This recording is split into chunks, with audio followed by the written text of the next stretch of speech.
I would like to welcome you for joining for this meeting. My name is Olivier Salvi. I am the coordinator of the Direction project, and I will be moderating this webinar, which is the first one that we organize in the framework of the Direction project. And I would like to introduce the speaker for this morning. We will have Vitor Reis from the Escuela Nacional de Bombeiros, so the National Fire Service School in Portugal, Cecilia Amar Wichmark from the Western Norway University of Applied Science and the Swedish Civil Contingency Agency, and the two colleagues from Crisis Simulation Engineering, Eric Maran and Victor Montalvo, who will present their solution, demonstrate the technology they provide for virtual reality, augmented reality for the training of first responder. This is the topic of our webinar today. And so in terms of agenda, we will have first some introduction about the context of the organization of this webinar, speaking about the stakeholder hub of CMINE DRS, as well as a short introduction of the Direction project. Then regarding virtual reality for training of emergency responder, we will have the emergency responder perspective with Vitor Reis. And then Cecilia will present us the research perspective and what are the innovation and new development in this domain. After this presentation, we will have a demonstration that will last about 20 minutes of the solution provided by CRISE, so the company of Eric Maran and Victor Montalvo. Then there will be an opportunity to have some interaction, discussion, question and answer with a participant, with a panelist, and at around 12 o'clock in Europe, we will stop this webinar. So let's start with some introduction. As I told you, we are organizing this webinar in the framework of an initiative which is called the CMINE DRS Stakeholder Hub. This initiative is a way to put information about project results, about information about disaster risk management in a place which is the DRS stakeholder hub. So if you use the QR code, you can then access this place. To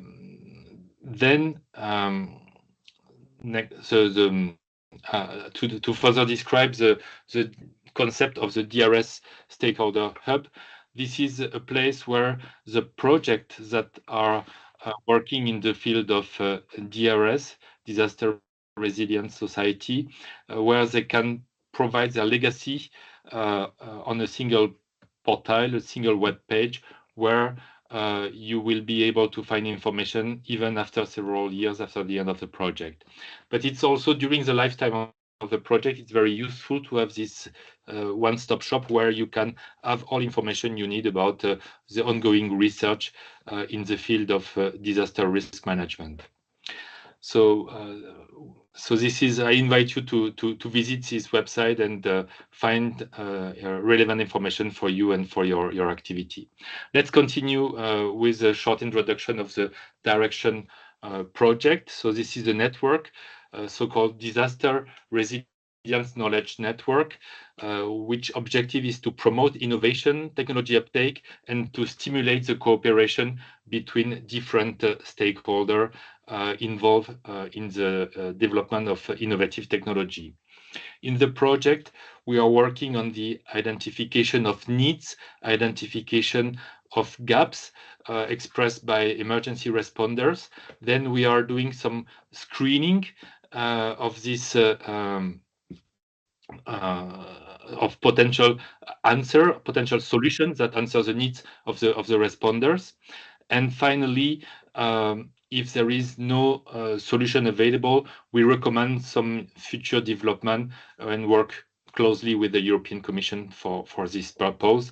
And we try also to bring together the emergency responder with the solution provider, researcher, so that we are able to develop the solutions that are needed.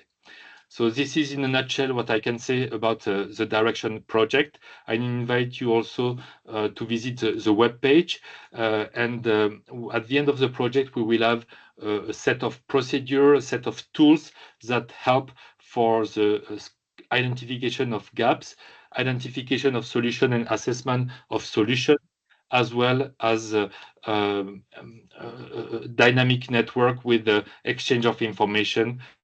And we are working hard at the moment with the partner of the network, in particular with CTIF, the International Association of the Firefighter and Rescue Association, as well as the European Federation of Firefighter Officers, FEU. So we are working with the emergency responder participating in Direction to make sure that all what we are developing in Direction will be used after the end of the project. So thank you for being with us, and I would like to give the floor to Vitor for the perspective of an emergency responder. Thank you. So good morning, everyone. My name is Vitor Reis, and I work at the Portuguese National Fire Service School. We are partners of the Direction project, and we have been working with virtual reality technologies for the past 10 years for training of firefighters and also civil protection agencies. So today I would like to share the perspective of emergency responders on the role of this technology in training. I will talk about why VR matters, where it's already proving its value, and what's holding back wider adoption, and also what we expect in the near future. So for starting, why VR matters, we all recognize the rising complexity of emergency situations and the high performance expected from responders. At the same time, emergency services must maintain a constant state of operational readiness, even for rare but high impact events. This is more and more difficult as traditional training methods become more expensive, riskier, and less capable of replicating complex emergency conditions. As a result, there is an increasing need for training solutions that are safer, more cost-effective, and better equipped to simulate the challenges of real-life emergencies. So this is where virtual reality comes in. While VR is not the solution to all constraints, and even the most advanced systems have limits in realism, it offers an effective solution for training. The key is to focus on where VR truly adds value, and it is as a complement and not a replacement for hands-on training. VR allows trainees to experience scenarios that are too dangerous, sometimes too rare, or too expensive to recreate in live exercises. Mistakes can be made in a safe way, and trainees learn in a controlled environment. Because scenarios are digital, they can be reset and reused as often as needed, and they are not affected by weather, location, or even resource constraints. This capability to repeat scenarios, improve skill development, ensures consistent quality across training courses, and also supports fair assessment. It's also important to recognize the expectations of younger generations who expect to engage with technology throughout their training. VR's effectiveness is supported by decades of research across different professions like aviation, medicine, and the military. The question is no longer whether VR works, but how to best integrate it into training activities. So next slide, please. Let's look at some of the key areas where VR is already making an impact. Is proving effective in incident command training. Simulators allow incident commanders and command teams to practice decision-making, communication, coordination, resource allocation in complex scenarios, something that would be impossible to replicate frequently in live settings. Emergency driving is another area. Driving under pressure, through traffic, and in unpredictable conditions is a serious challenge. VR provides a safe, controlled environment for practicing responses to high-risk driving situations involving fire engines, ambulances, or even police cars. Fire investigation training. Well, VR replaces the need for controlled burn scenes, usually made in containers, which are expensive and not friendly for environment. With this technology, trainees can explore virtual post-fire environments, analyze clues, and practice identifying fire origins without needing physical setups.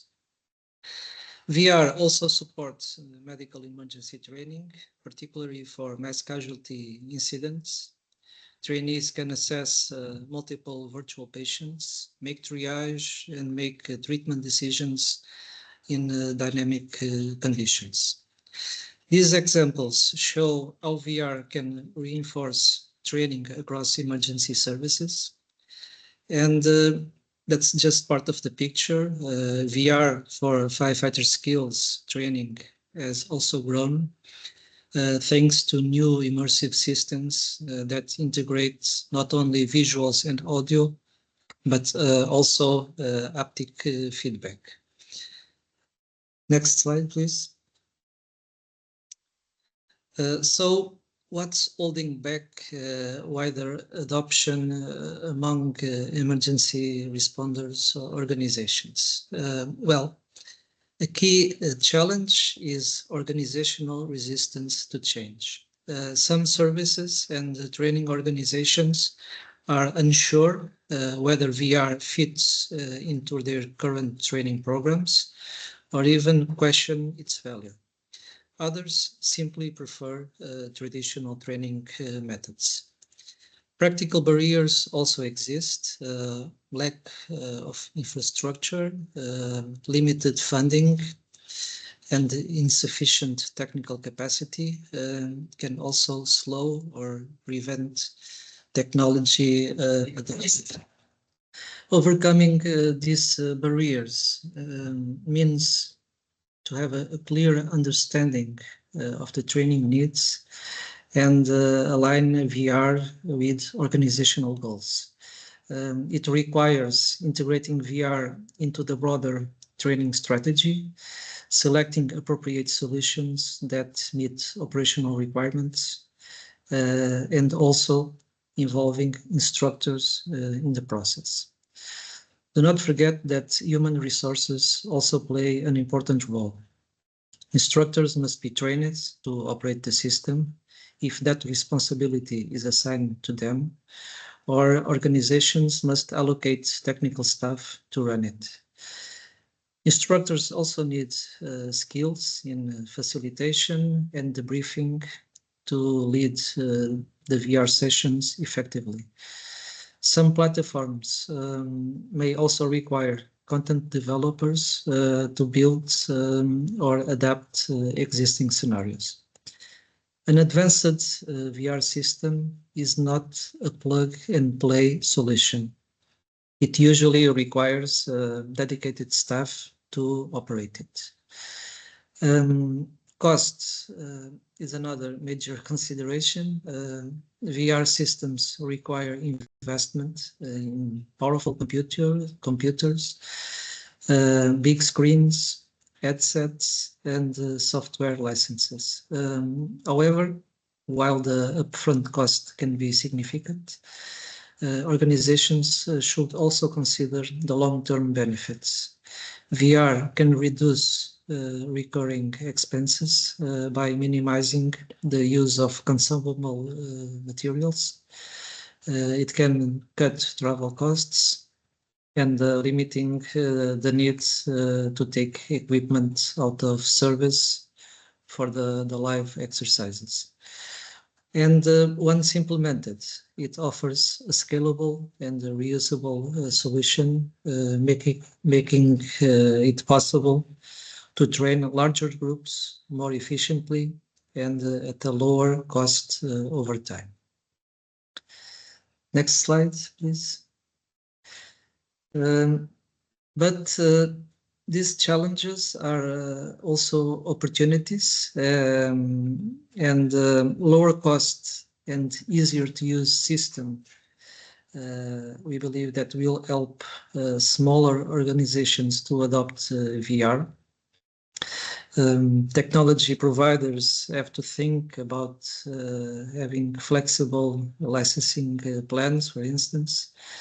And just as important, is better support from industry to integrate VR into the organizational strategies for training, with tools, with guidance, and also providing some examples that help the emergency services to embed VR into their training routines.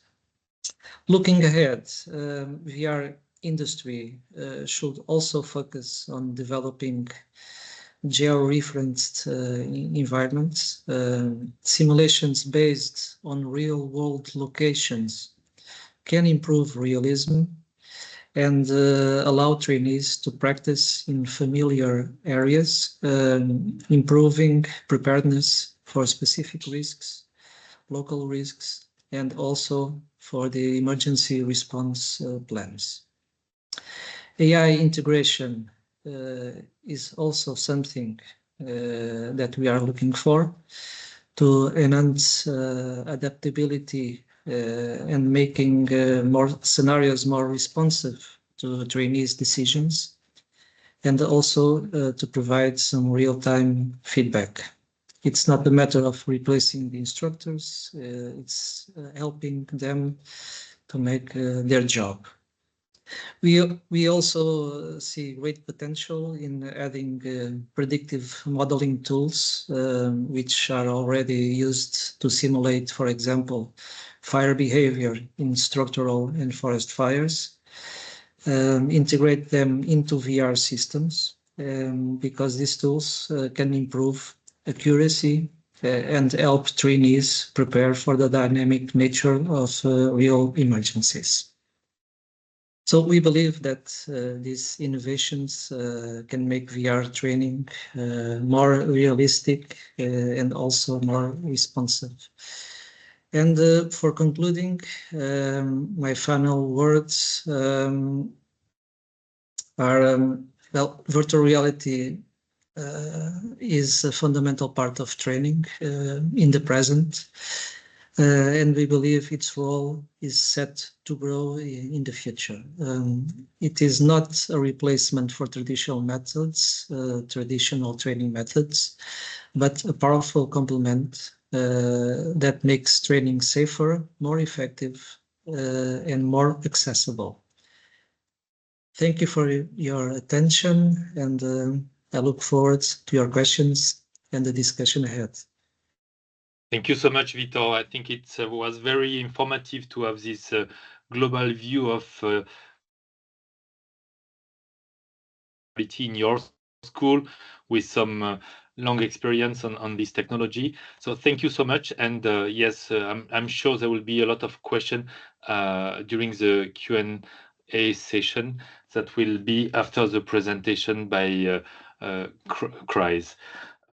Now I would like to go ahead and invite Cecilia Hammer-Wichmark to give the research perspective, the research insights. Thank you. Thank you for inviting me to talk in your really interesting webinar. I'm excited to be here and to give you a glimpse of my research and also to learn about your experiences and discussions. Just some quick words about me. I have worked 20 years in the education, training and exercises for fire and rescue service in Sweden at the Swedish Civil Contingencies Agency, MSB. Who is responsible for the 2 fire colleges in Sweden. I've been a manager of the technical department responsible for the training ground, facilities, equipment, IT, and at the College of Sande. And during these years, I've also been involved in several different research projects. But now, since 5 years ago, I'm a full-time researcher now at the University of Skövde. I was at the University of Applied Science in Norway, but now in May, I switched to Skövde in Sweden. My academic base is in computer science, and my research interest lies in the use of technology to supplement and also in some parts enhance practical training and exercise within the context of fire service. The focus is, of course, on the technologies, but it is as much on the acceptance, the values, the cost benefit, the training effectiveness, and the implementation of these in the organizations to actually reach the intended and expected values. So within these minutes, I will touch upon one part of my research, which is related to the incident commander training using virtual simulation. I will have to say something short about the incident commander and his role and the importance of practice-based training using simulations. And then I will go into my research in one way to evaluate the VR training, and that is to investigate the trainees' sense of presence in the training. And I will focus on this perspective in this presentation and give you a snapshot of some research results. So the incident commander, this is the individual who is responsible for leading and coordinating the response to an incident. That is really clear, but the individual is expected to do this in any incident called to. He or she will be the one who knows what to do, who mitigates the consequences, make sure to save lives, also to use the resources efficiently and wisely, and be professional in all this stressful situation. And this in the range of fires, all kinds of fires, traffic accident, hazmat incidents, floods, wildfires, you name it. And how do we really train people for doing this job? And how do we maintain their competence and develop this competence? Of course, theoretical knowledge is a basic, but we really need to provide practice-based training where the person can take on the role in realistic scenarios. That is, taking on the role with all that it's included and is expected in this role during different various scenarios to make this person really prepared to take on this job. With realistic scenarios, that is that we want to include natural aspects of the scenario. For example, risks, dynamics, the duration of a scenario can matter if it's a quick one or a longer scenario. Relevant ingredients, talking to people at the scene, leading the firefighter team, collaborating with the police, emergency medical services, and others. That is what I mean to train in the role in a realistic scenario. And what does this really require from the learning environment? What is necessary and what's only nice. The more we know about this, the more efficiently we can choose and adjust the learning environments and the activities, and you will be more able to choose and compare virtual reality solutions. Here today, we will focus on the incident commander training in virtual reality, whether it's on screen, a big wide screen, a smaller screen, or a head-mounted display. I guess you have all seen the format of training in this sense in somewhere, and these kinds of setups. But often the question rises if it's realistic enough compared to training formats like live simulation on the training ground, where you can use real fire, real building, real people, trying to compare it. And that's what Vitor also touched on. It's not really about removing that, it's how that can be supplemented. What can VR actually add or supplement traditional training on the training ground? But others also may question if VR training is really adding any value worth the cost compared to just using pictures and animations. And this is where my focus, the focus of my research has been, trying to find out the role of VR training in this whole context. So within VR research, we look at the concept of presence. This is the trainee's sense of being in the situation, acting in the role, doing the task, recognizing objects, interpreting the situation, communication with others, collaboration with others, moving freely at the incident, naturally in the role, not performing a good exercise, but really performing in the role as the incident commander. The sense of presence is related then to the concrete experience, like core experiential learning and the application of knowledge in a situation, Bloom's taxonomy and so on.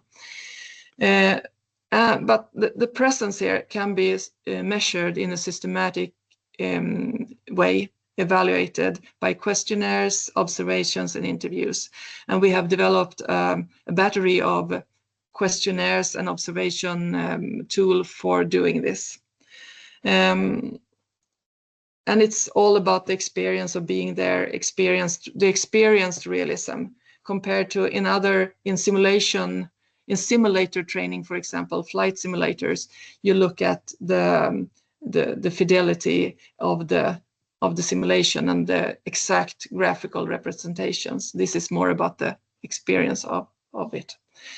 We have performed many studies in real training settings. This is not in a laboratory or in a university setting. It's in collaboration with training organizations.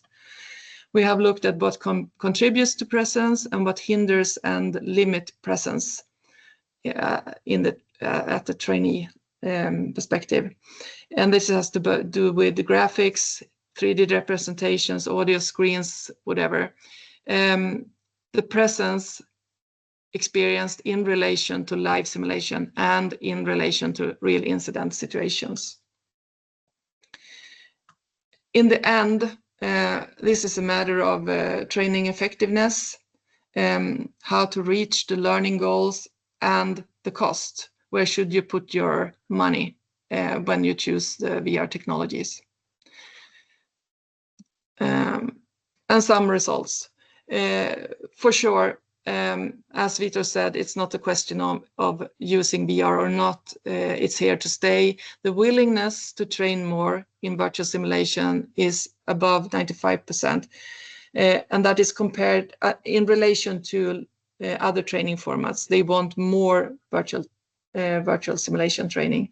The experience of this presence is high to very high in the majority of the participants compared to live simulation, and also very high compared to real situations. We saw that low experience of presence was related to low performance.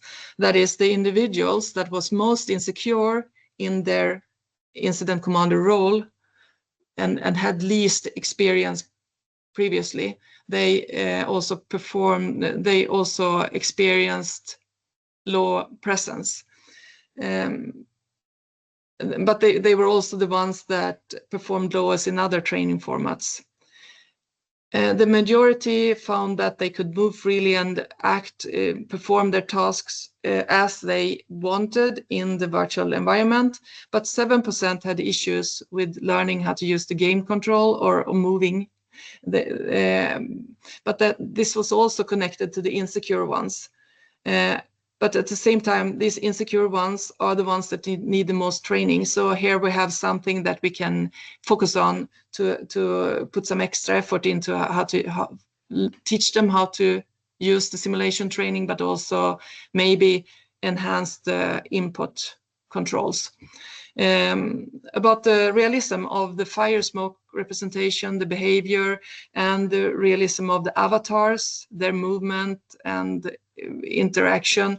It's good enough as it is today. It's nice to improve, but it's not necessary to put even more effort into the details of the fire for this kind of training.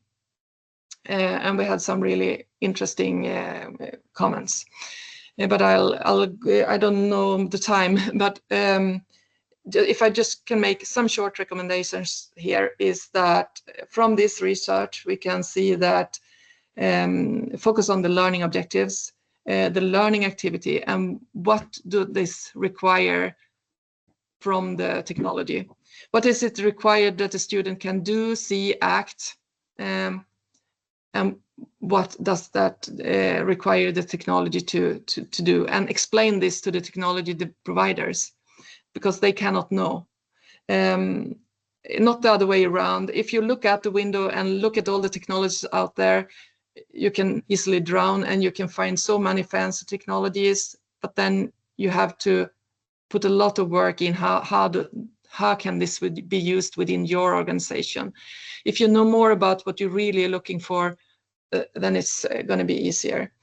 And also for this, I've used studies, small studies, bigger studies, to evaluate learning activities using virtual reality in different kinds of ways.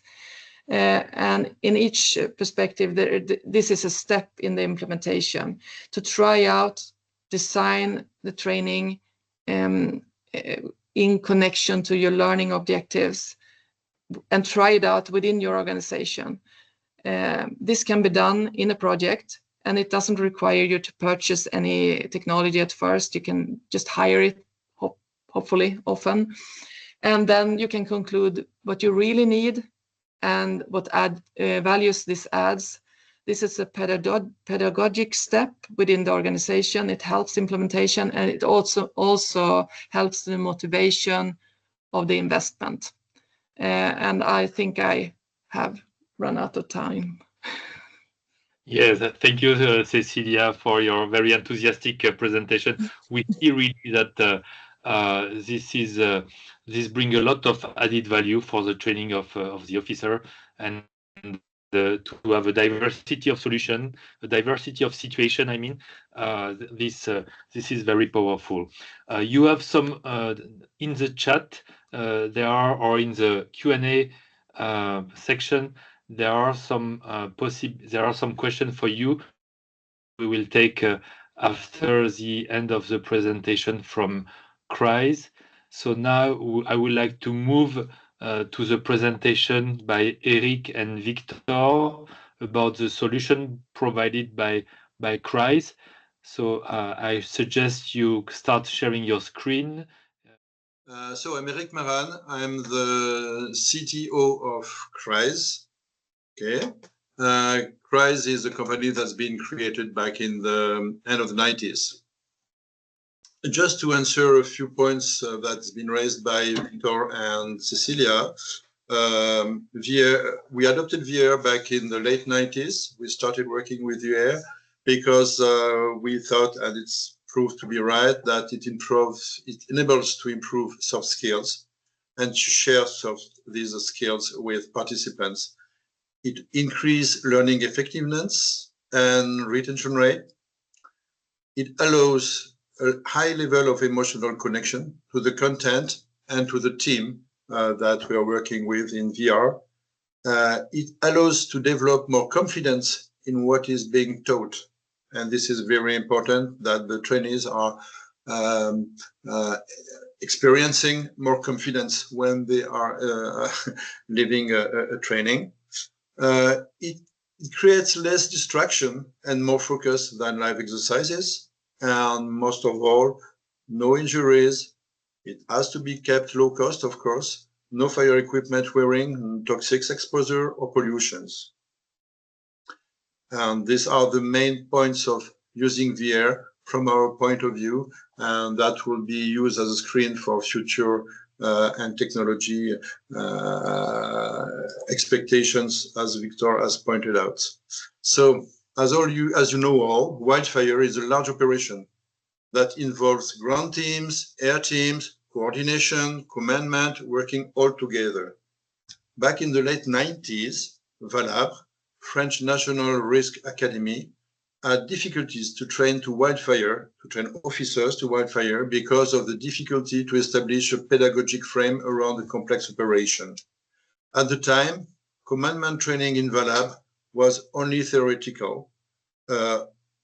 People were imagining fire in the classroom or scattered over a large area on the field during costly deployments without air, without helicopters because it's very expensive, or were gathered around some tables trying to pretend that they were seeing things and making reports about color bits of wool on the sand.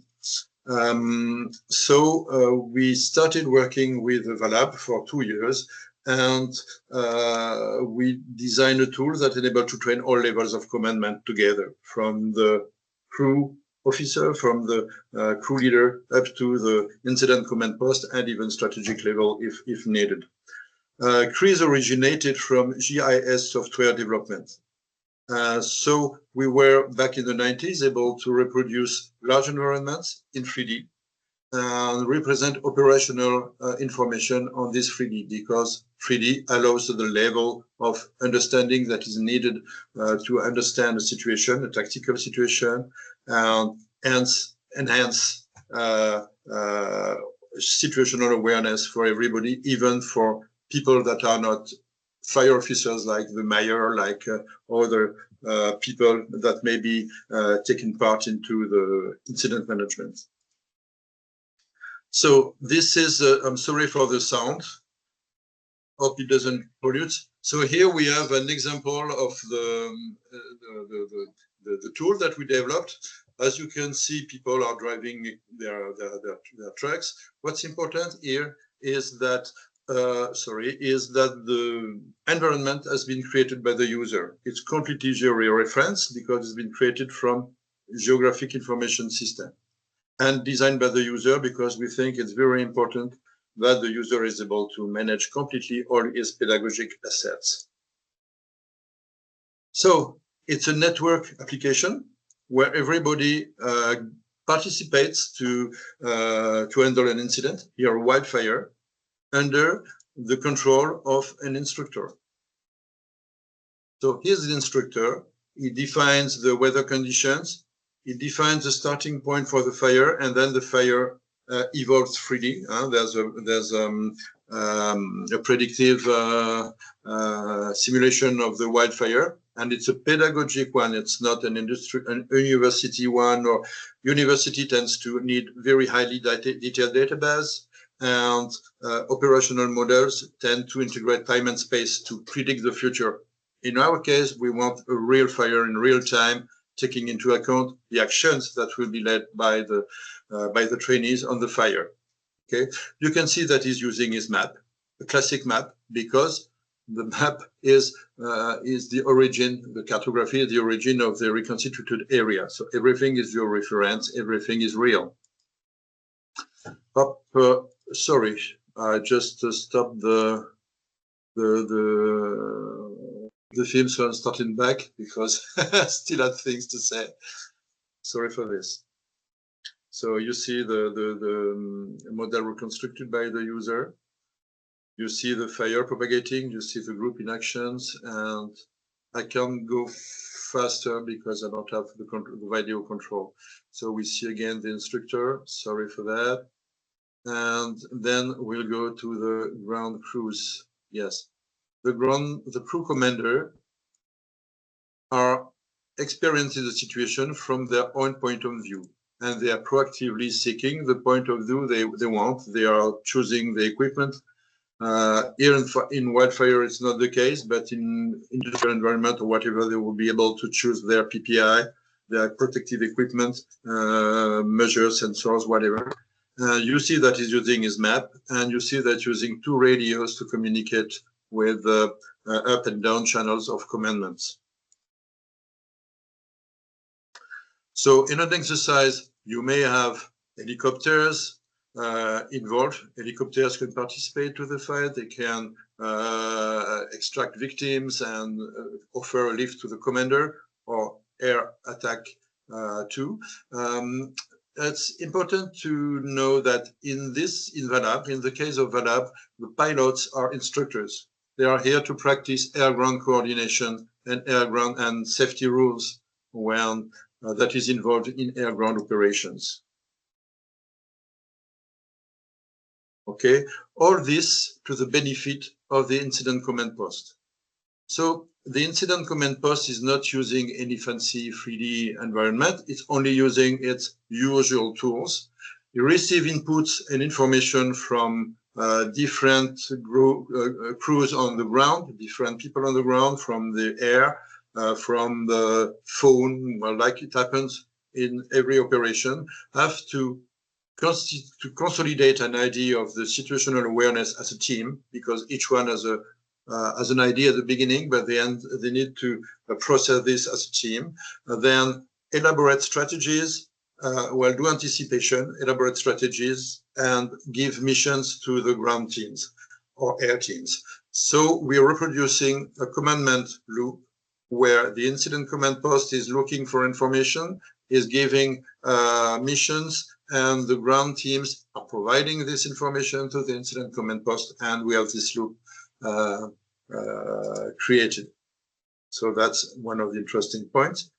For the unseen commander, or for specific times during training, we are using, the Valabre is using headsets displays, because it's interesting for the first unseen. It's interesting for the first unseen, which is not a higher rank officers usually. It's interesting for the air officers to manage planes, to guide planes over the incident. And it's interesting too for the unseen commander when he wants to really feel what it's like. And it's interesting to do stress tests too in this very immersed environment. Okay. Of course, it's important to do debriefing, okay, and to take the lessons learned of the exercise afterwards, and we have plenty of tools to do that. Okay, so this was the start. Back in year 2000, first kick of the simulator. It needed 40 computers to run the simulation for 12 to 20 trainees at the time, and now it's much less, but we started with Valabre, and then we started to distribute our system to other academies, mostly French National Academy of Firefighters Officers. And then the second time we go down to provincial levels and operational task forces, because the structure can be light enough for operational task forces to use. Then to infrastructure managers, airport, harbors, rail, underground, military. We're working with the warship damage control. Industrial, of course, we're working with Total, Chevron, and other majors in the distribution of, in the energy sector, of course, offshore, onshore. New energies, we've been working for hydrogen in the high-response project a lot. And fire industry, of course. Then a lot of education, colleges and universities are starting to use our tool École des Mines d'Alès in France, or college levels, okay, to train future managers. Okay, beside the type of clients, we've been expanding to our risks palette. So we started with wildfire, as you can see. Then we worked for floods, low and high energies, floods, tsunamis, even urban risk, all kind of urban risk. And interestingly, for New York Underground Transportation Association to train the 9/11 call and dispatchers, working for religious inheritance preservation and shrine, started to work a lot for technical and hazmat, of course, petrochemical, as I said. Interesting thing, we're working in Taiwan for semiconductor etching because it involves very toxic chemicals in Taiwan. We're working with Andra for nuclear waste storage planification. Working or CBRNE, counterterrorism, and combat USAR lately. Our tool has been used to train the bomb disposal squad in France. It's been to use for special forces in incidents like hijacking of a Seveso site, where all firefighters, private and public, and special forces have to work together, for example. Been involved in large incident, multi-institutional response, terrorist attack, dirty bomb, 60 participants at the same time on the simulator. We even developed a field hospital management for field hospitals training for French escrime. Another evolution has been on the different setups. Of course, the one-to-one to train incident commander is one setup that is possible.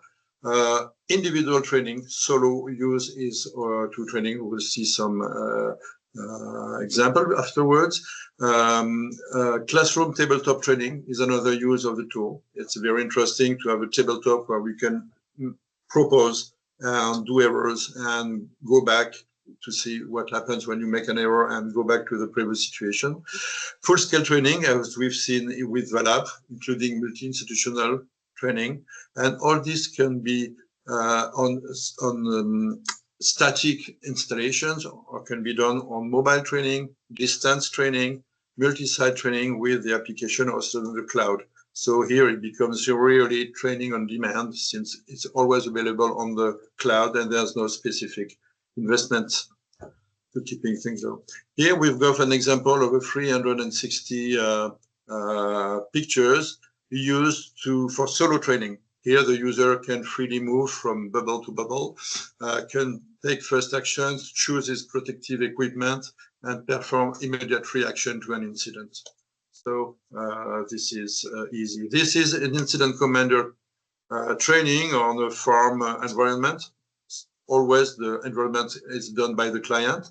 And here we have the IC and the ICP working together on understanding what happens and trying to get an operational picture and managing the incident. And this illustrates the animation team work. We see a number of animators. Cecilia pointed out the real voice and the presence is really, I'm sorry, I'm going to stop because so the real presence and real voice are very important to ensure presence and emotional engagement in the incident management. So we present you some tools for managing the animation team and afterwards. Here we see setup in Valabre, which involves a distance simulation. So we have a single place in Valabre, and we have the trainees, the incident command post, and eventually other. Yes, here we have an observer or a trainer, maybe a trainer. Yes, technical management, here the trainer that are participating remotely. And the pedagogic setup here is very important, so we can talk about it. So these are different setups, but here we have VR training on demand when it's used on this way. Here it's an older setup for naval damage and control used by French military, but you see the different team managers that are managing the incident together. So this is the global concept of Eve. Eve enables the user to import his 3D data. 3D can be anything from GIS data, CAD, BIM, architectural, or produced by freeware on the internet, like My House in 3D or Chief Architect or whatever. All are able to export in the normalized 3D format that we're using. Google Map, for example, Google Earth is able to produce environments and can be enriched by the user, by the end user. So you're importing your 3D and you create the environment. Then you compose what will be the incident. So the Eve tool is supporting open-ended scenarios, so only the initial conditions are to be defined, or completely closed scenario where you can prepare all the different branching of a closed scenario and manage them. You can spice it up with some animations or some injects that are coming from logic and specific tool through the wire interface, and then you train. What is important is that everything is on the very same application with the same functionalities, from importing, composing, animating, and playing. Everything is done in the same interface. And it's possible from this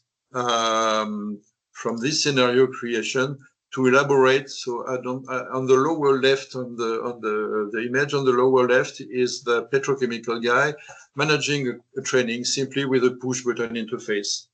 On the right, on the bottom, you have a technical operator that manage a wildfire, a complete wildfire exercise. On the lower left, you have this guy is managing a petrochemical industry exercise simply with a tablet. It doesn't need any 3D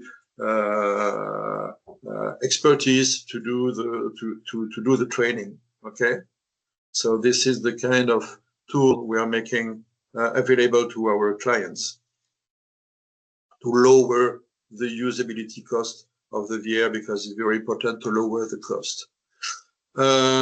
Victor's been talking about real environment, georeference and real environments. These are a few examples of digital twins that our clients use.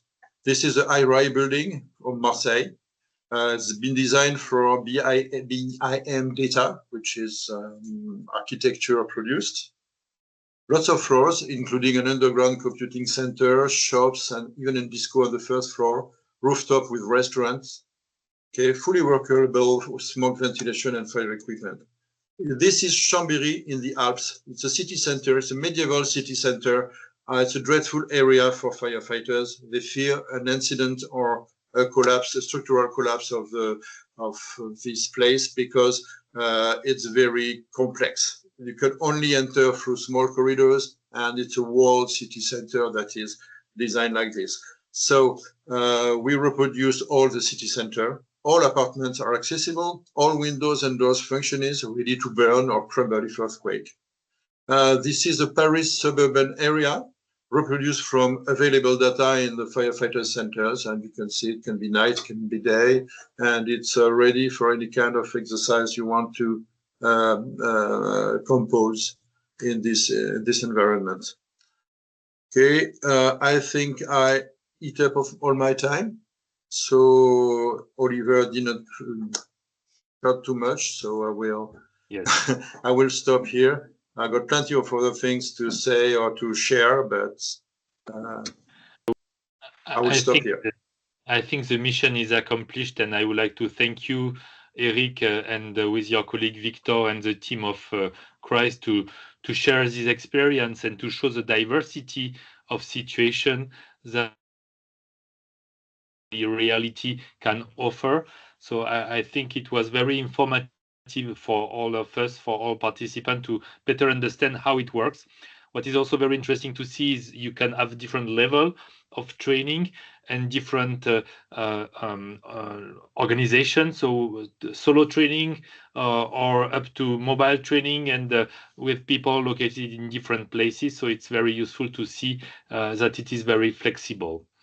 So thank you so much for sharing with us. I would like to start the Q&A session, and we keep your picture on the screen, and I would like to read the questions that were addressed to Cecilia, and then there is a question to you, Eric. So the question to you, Eric, and I give the time to Cecilia also to look at the question. So the question to Eric is, how do we translate the training content into VR-ready content? So how to come from a usual training to a VR training? So maybe you can elaborate your answer. And the two short questions to Cecilia. The first one is it possible to share the battery of instrument you mentioned during your presentation? It's a question from Lynn Hulse. And the second question is, where can one find your studies you mentioned during your presentation? So maybe, Cecilia, if you can say where we can learn more about your work and where we can benefit for the battery of instrument you mentioned during your presentation. Okay, yes. The battery of questions and observations is not published yet, but it's part. I mean, you can see it in the published articles that you can find. Just Google my name on ResearchGate or in the Google Scholar or somewhere. You'll find different articles. Use the word incident commander. There are some research also on VR for firefighter skills training. But the battery as a complete framework will be published as soon as we have the possibility to do so. Perfect. And so all your study, all your work is available on the ResearchGate, as you said. Yeah, it should be indexed, in the most databases too. And yeah, you can just Google Scholar is a good way. Perfect. Thank you so much. I would like to come back to Eric now, and because I think the question is more for him. How do you translate training content into virtual reality ready content? What is the process to develop the scenario and to develop the environment? Can you tell us about this, Eric?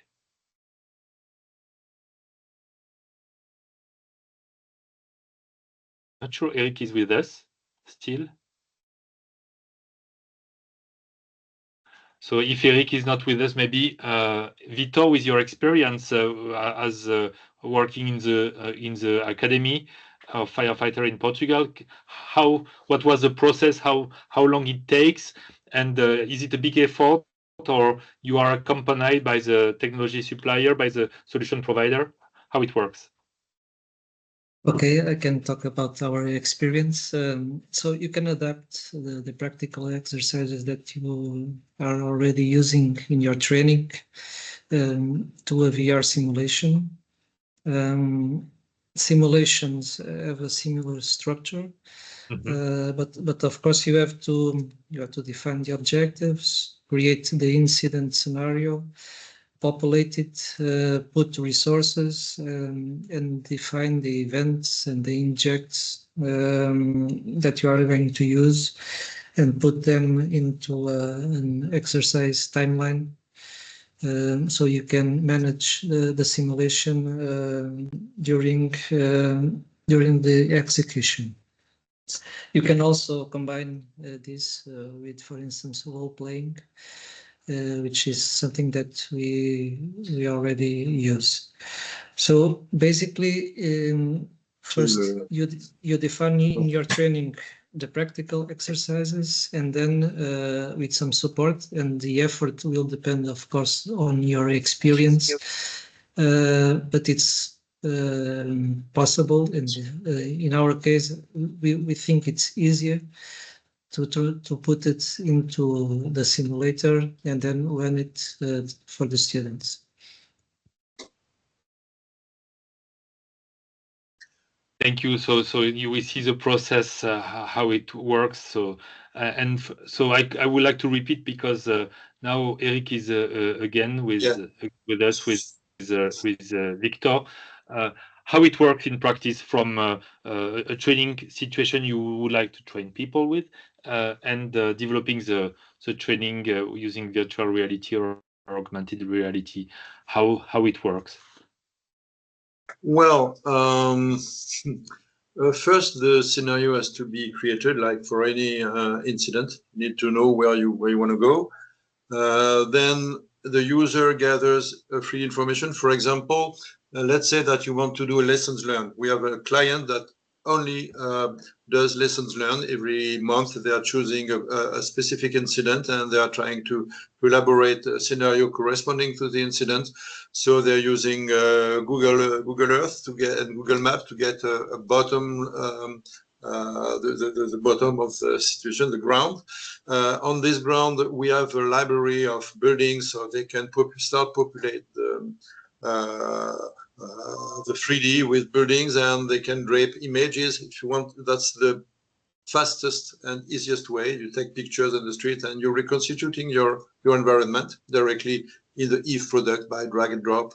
If it needs to reproduce an interior, they will use a freeware on the internet that's able to recreate like my house in 3D. I don't know the one we're using. Sweet Home 3D, for example, they're using that enables to create with easily an interior, and they put it in the 3D, the right place on the map, because everything is geo-referenced, and they record this and they can replay it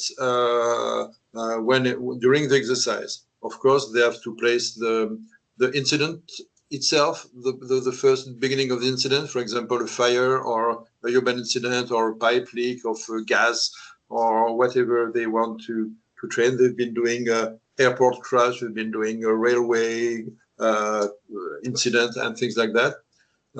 And then you can start to play. Just drop avatars in the 3D, firefighters avatars or policemen avatars or medics avatars, and you give the roles, and it's starting. And you can record this, and as a VR film, let's say, animation, so that during the debriefing, it's possible to see what happened during the exercise from any point of view. It's not a video, it's not a film, but you can go back to a point in time, and if you've been looking on the right, but see, if you had looked on the left, you would have seen that there was a victim to take care about, and this, etc. So it's possible to replay, to do what if scenarios. That's it. Replaying the whole scenario on each connected computer, and start at a given time and try another solution to manage the incident. So it's pretty direct and easy. There's nothing more involved. Okay, so it's okay. So I think we have answered your question. So I think we have the feedback that our colleague Evert Rope appreciate your explanation. It's clear. We have another question. Is there any solution with VR and augmented reality solution for training? Yes, so there are several companies providing this kind of solution, and I'm sure that looking at on the in the network or in the literature, you have some different kind of solution. Yes, but I'm not sure they are very interesting. At least not for commandment training. And we keep the screening I presented at the beginning of the presentation on the different interests of VR. And one was no cost, no deployment of equipment, no wearing, etc. Doing augmented reality means you need to set up physical support for augmented reality training, or you use real premises. You go to the opera and you take your helmet, your cask, your augmented reality display, and you see flames out of the opera. But that's it. It gives no more from the air, but you deploy the equipment. Well, it can be virtual, yes, of course, but you're in the street, you're polluting the environment. So a lot of cost is involved about the deployment. A lot of cost is involved because you need to move your computer, all the training setup on place. So we don't see yet the use of augmented reality, if not for using chemical sensors in a scene, or radiologic sensor to locate a radio source. Then having something in the hands with the display augments the feeling of presence, because you have something in the hand, but you can see only a virtual projection of the tool, but you need to have something in the hand to perform a source detection, for example, in radiology. But for now, okay. I will say with Cecilia that we need to screen the technology to the real use of VR on base. Does it answer? Yeah, my point of view. I think it answers the question. And while we were preparing this webinar, I learned that there are different companies offering different setups tools. Some of them are unable only to extinguish the fire. Some other diversity of situation. So I think it's you need to select the technologies that is useful for the training you want to deliver.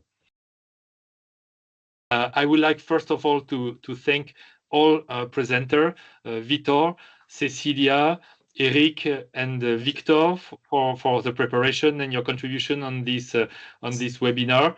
So this is the first that we have organized in the framework of the Stakeholder Hub, DRS Stakeholder Hub and Direction. So we plan to do more. I would like also to thank very warmly Bastien Caillard, who is working as project manager of Direction and who has set up these techniques to organize the webinar. And I would like also to thank all the attendees who remain with us during 1 hour and 12 minutes now. So we had more. This webinar will be posted on different web pages, different links, and I'm sure you will be able to share it with your colleagues if you think it has been useful, informative, and help you to better understand the benefits of this technology.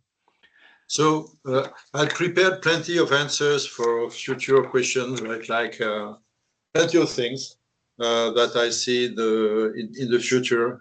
So if anyone wants to carry on the discussion, feel free to contact us. Yeah. Okay. We'll be glad to answer you. Yeah, and you'll be exposed to long discussions, but it's another problem.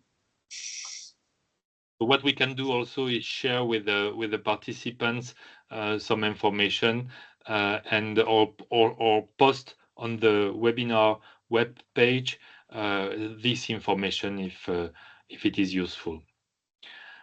Thank you very much. And so with these words, I would like to close the event. And again, thank all of you for your attendance and for your active participation. Thank you very much. Thank you very much. Thank you. Bye-bye. Bye. Thank you. Bye-bye.